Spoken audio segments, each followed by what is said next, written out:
Sur cette feuille, chaque mot est un obstacle. Dans cette salle, les apprenants ont entre 30 et 75 ans. Ils viennent ici chaque semaine pour apprendre ou réapprendre à lire et à écrire avec Claudine, bénévole au sein de l'association Herbe.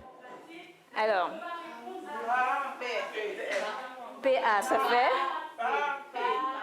Il n'y a pas d'âge pour apprendre. Pour eux, c'est plus pouvoir lire un document. Ils se sentent un petit peu inférieurs et donc c'est très important de les encourager et de les accompagner aussi.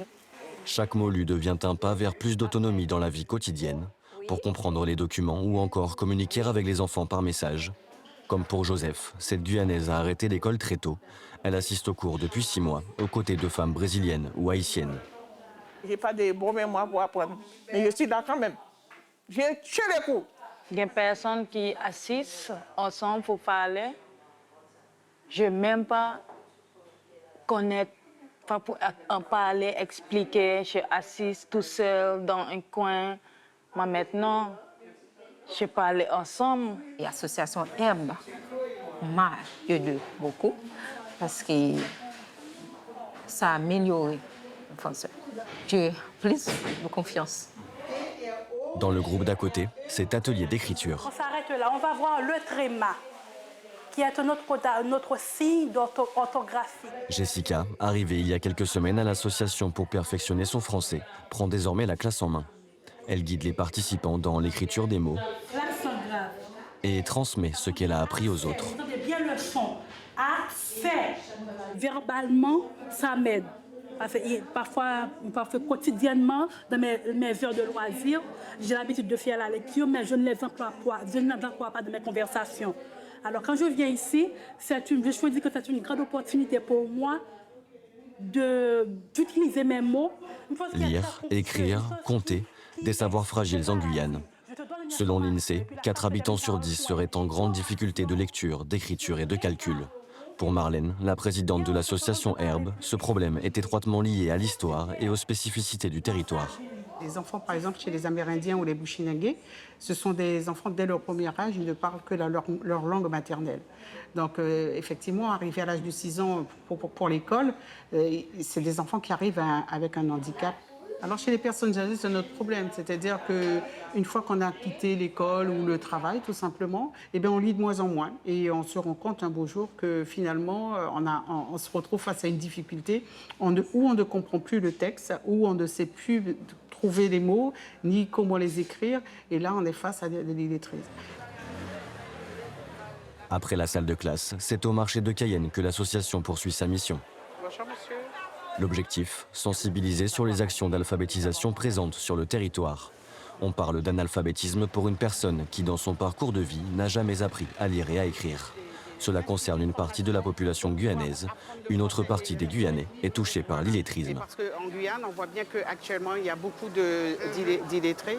L'illettrisme, c'est le fait d'être allé à l'école et d'avoir interrompu sa scolarité.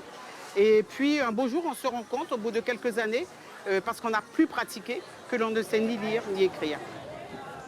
Très vite, une réalité saute aux yeux. À la vue de notre caméra, les passants se dérobent. Certains détournent le regard, d'autres refusent poliment. Ici, le sujet reste profondément tabou. C'est là où on se rend compte que vraiment la population a du mal à parler de cette situation d'illettrisme. Ça reste une grosse honte.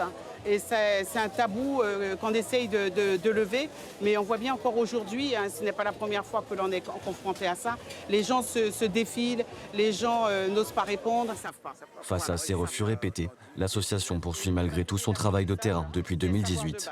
Sensibiliser, c'est encourager chacun à dépasser la gêne. Ils ne se rendent pas compte, ils pensent que c'est devenu la normalité, en fait, finalement, voilà, malheureusement. La sensibilisation permettra une prise de conscience à la population que nous avons des enfants et qu'il est très important, en tout cas, que d'une part, que les parents se remettent à lire pour pouvoir aider les enfants. Pour aider chacun à entrer dans l'univers de la lecture et de l'écriture, l'association Herbe s'appuie notamment sur la littérature guyanaise. Une fois la nuit tombée, à la lueur des bougies, les apprenants de l'association se retrouvent pour un moment rare. Une lecture publique autour du roman Nuit d'épines de Christiane Taubira. Eux aussi, ils ont leur horloge. Parmi les participants, Juliette. Elle apprend à lire depuis quelques mois grâce à l'association et travaille son français avec détermination. Ce soir, elle doit lire un passage du livre devant le public. Une douche froide, de la compassion envers moi-même. Une chanson dans la gorge, il avait aussi l'interrogation écrite. Et déjà, le devoir composé m'intriguait. Une prise de parole maîtrisée devant un public captivé. Juliette peut ouvrir un nouveau chapitre dans son apprentissage du français. Je suis très fière de moi, très fière de moi. Je peux dire que je sens que ma valeur remonte encore. Et franchement, j'aime bien et je ne vais pas m'arrêter. Je ne vais pas m'arrêter. Même si l'apprentissage de la lecture et de l'écriture reste un défi pour beaucoup, Juliette peut être un exemple pour tous. Dans quelques semaines, ce sera peut-être à son tour d'accompagner les nouveaux apprenants de l'association. Tout le monde craché,